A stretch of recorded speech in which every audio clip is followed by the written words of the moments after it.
If the world were like a Sleep Number mattress, everything would adapt for your comfort. Because as your life changes and your body changes, Sleep Number mattresses adapt and shift to give you personalized comfort night after night. And now everything's on sale during our Memorial Day event. Save up to $1,200 on mattresses, plus free delivery when you add a base. Ends Monday. To experience a whole new world of comfort, visit a Sleep Number store or go to sleepnumber.com. Sleep Number, to a good life's sleep. I sold my car in Carvana last night. Well, that's cool. No, you don't understand. It went perfectly. Real offer, down to the penny. They're picking it up tomorrow. Nothing went wrong. So, what's the problem? That is the problem. Nothing in my life goes as smoothly. I'm waiting for the catch. Maybe there's no catch. That's exactly what a catch would want me to think. Wow, you need to relax. I need to knock on wood. Do we have wood? Is this table wood? I think it's laminate. Okay, yeah, that's good. That's close enough. Car selling without a catch. Sell your car today on Carvana. Pickup fees may apply. DJ PK and Chris Anderson joins us. The spring football tour takes us to West Virginia. Chris is the owner and publisher of Eer Sports, as in Mountaineers. Chris, welcome back to the show. Hey, thanks for having me on. I appreciate it. I read your summary of the spring football. You did a thing where you ranked all the position groups, and I was reading it. It's not a perfect match, but the comparisons between West Virginia and Colorado.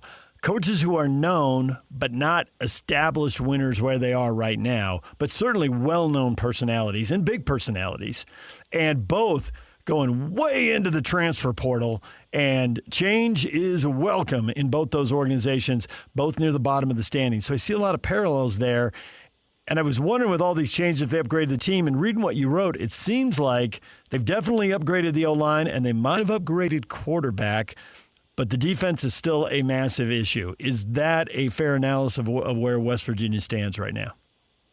Yeah, I think that's a good summary. Offensive line, funny enough, they went out, spent a ton of money, added a bunch of transfers, and then the conversation shifted amongst fans, not coaches, I assure you. Did they spend too much on offensive line? Did they get too many offensive linemen?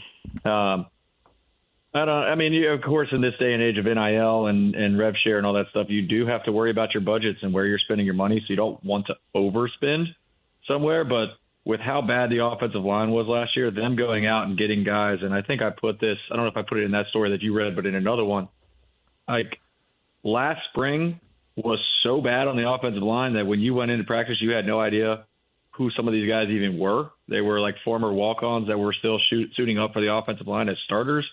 There are guys that are on the third-team offensive line right now that are better than what West Virginia had on their first-team offensive line in the spring last year. So they've really revamped that room right there. Our guy Rich Rod is known as an offensive coach. Had an opportunity when he was out here at Arizona to watch him. I thought he probably still does, has an excellent mind for offense, and he can really highlight the quarterback and make the quarterback – actually, I believe he can make the quarterback look a little better than he is because of the system that they run. So we saw last year multiple quarterbacks play in that system. Scotty Fox is a returner, but they brought in, I believe, a transfer from Oklahoma, Hawkins. What's it look like for the battle? Plus, they've got a bunch of freshmen, too, that I know Rich Rod likes. Yeah, I was going to say last year we kind of poked fun at him saying, I got 5 quarterbacks I can win with. And he played 5 quarterbacks. They just didn't win. This time around, I think he's really, he's been saying some nice things about some of those freshmen, and they certainly fit more of his archetype of what a quarterback is in his system. But really, this is a Hawkins versus Fox thing right now.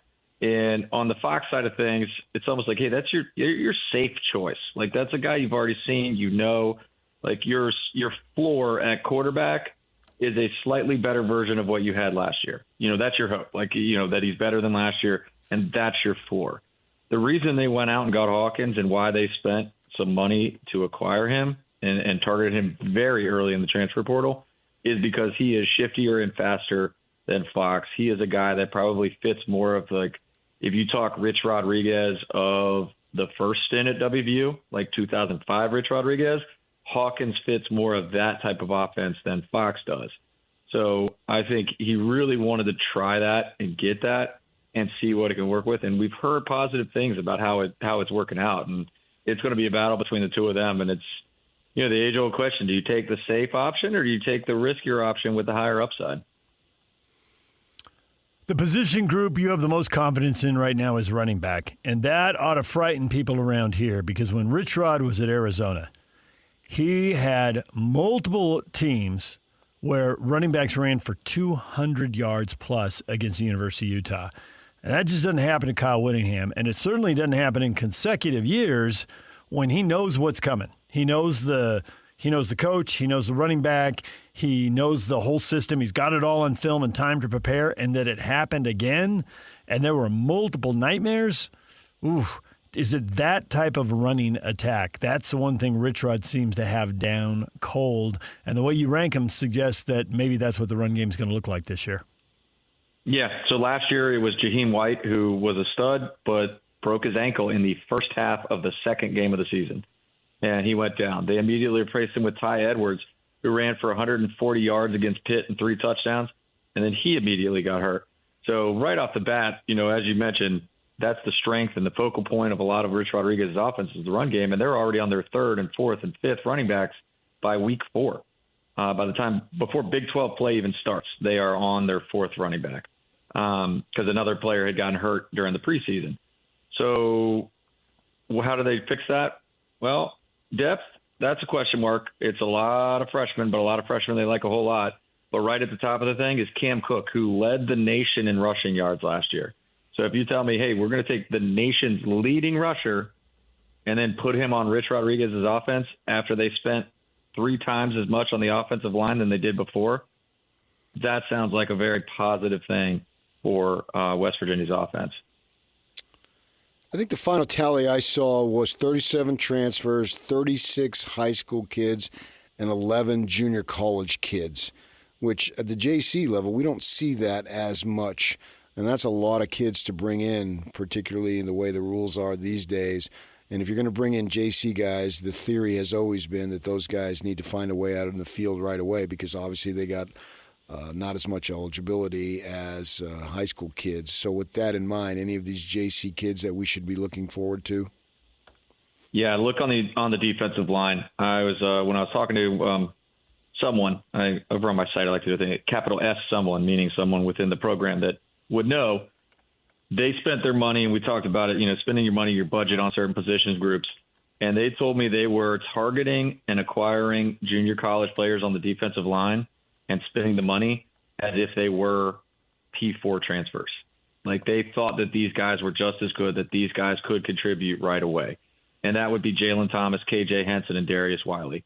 All 3 of those guys are projected to be among the top 5 or so in the defensive line rotation for 3. There's 3 spots. You usually have 6 guys rotating in and out, and they're 3 of the top 5 for sure. And so I would expect all of those guys to make a difference on the defensive front.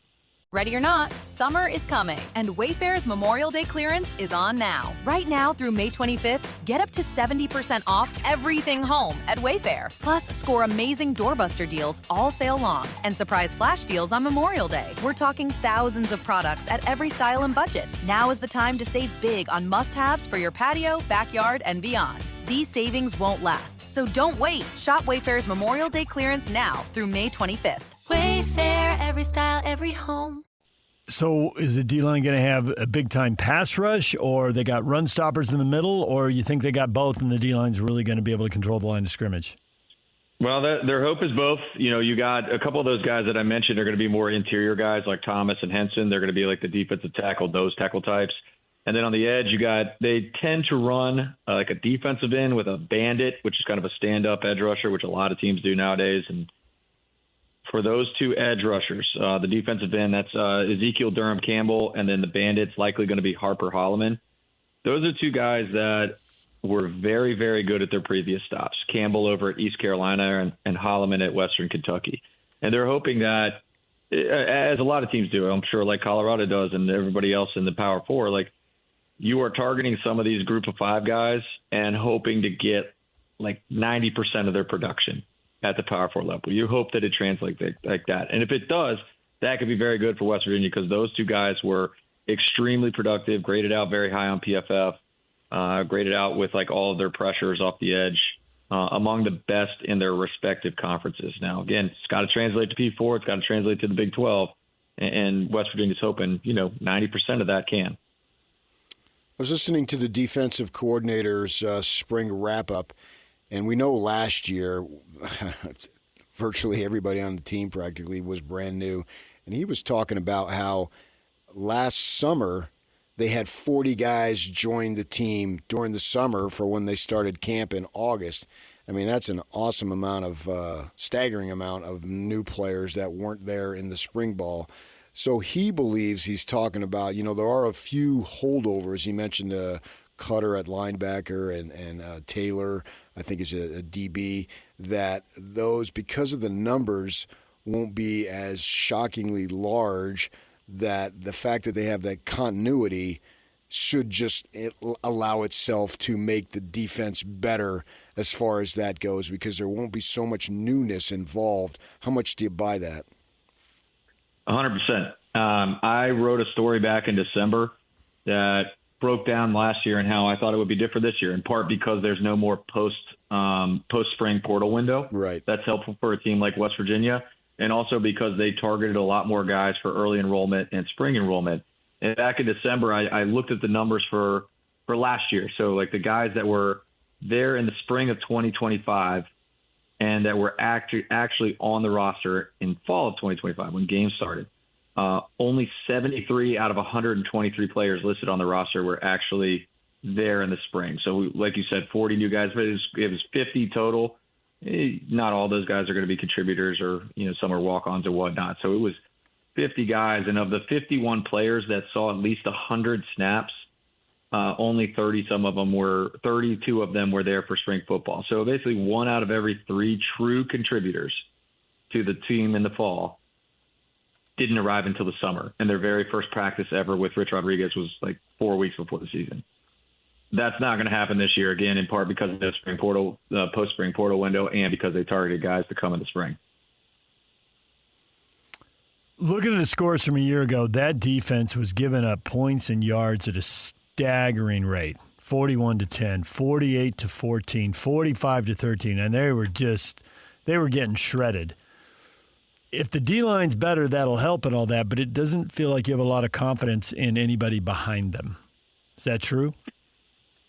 Yeah, a lot of question marks in the secondary for me, to be honest with you. They went out and they targeted some dudes. I think we like to call them dudes or dogs or whatever, not just Jags, just another guy in the secondary. But some interesting moves about where they're going to be, and I think there's some question marks about how they're going to shift around, because a guy, for instance, like Jameer Latimer, who was with Zach Alley, the defensive coordinator, at Jacksonville State a couple years ago, then transferred to Wisconsin. And when he was at Jacksonville State, he was an excellent outside corner. Excellent.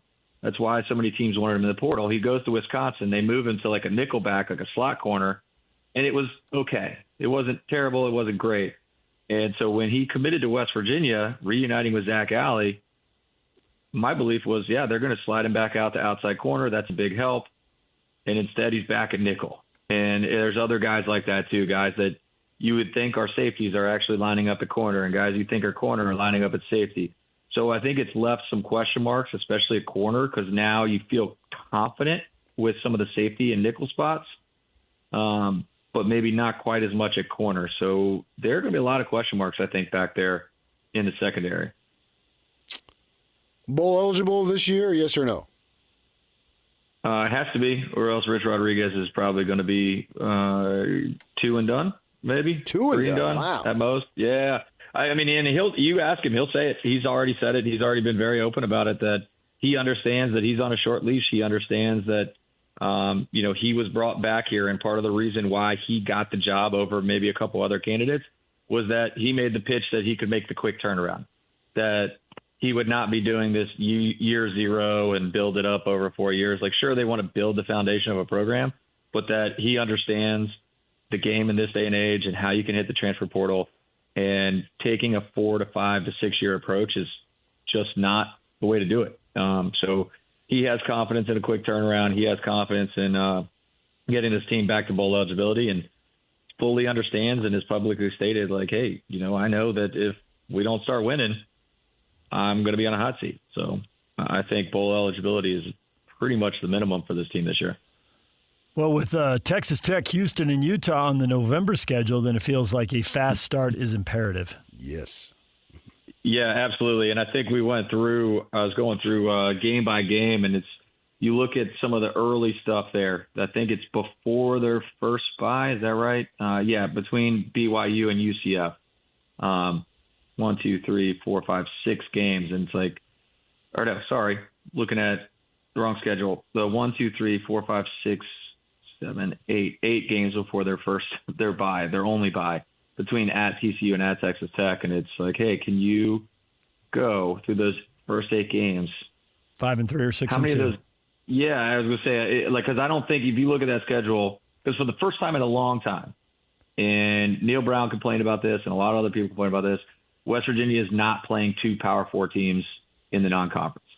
For reasons that they thought were good, they were scheduling, at Penn State, at Virginia Tech, and then also playing Maryland, and also playing another Power 4 team, also playing Pitt.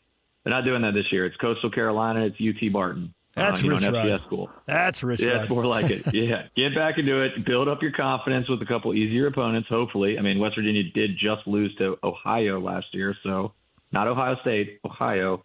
So don't take it for granted. But, yeah, you look at that first 8 games before that bye, and it's I don't think there might be one game where they're more than a touchdown underdog. I think everything would be a touchdown underdog or less. So they're all winnable-ish games for West Virginia there in the first 8. Well, we will see how that plays out, Chris. Thanks for the time. We appreciate you coming on and talking about Mountaineer football. Happy to do it anytime, guys. Thanks for having me. There's Chris Anderson. He's the owner and publisher of Eer Sports, covering the West Virginia Mountaineers. They don't play BYU this year, and they play Utah in Salt Lake City in the regular season finale. Leftovers. Thanksgiving, November 28th, baby. It's a Friday. Little turkey, little gravy. Well, no. Little rice. I do. Like the rice stuffing, or you go bread stuffing? Bread. Ooh, ugh. I go. What about the rice stuffing? You're ripping my old lady for her food choices. You can have all my bread stuffing. Good for you. I'm actually more ripping what I eat growing up. No, you're like ripping her because she doesn't put on the table what you don't like, what you like. You just because that's her domain. I back off. We have our domains, and that's her domain. KinahanComedy.com. That's PK's domain.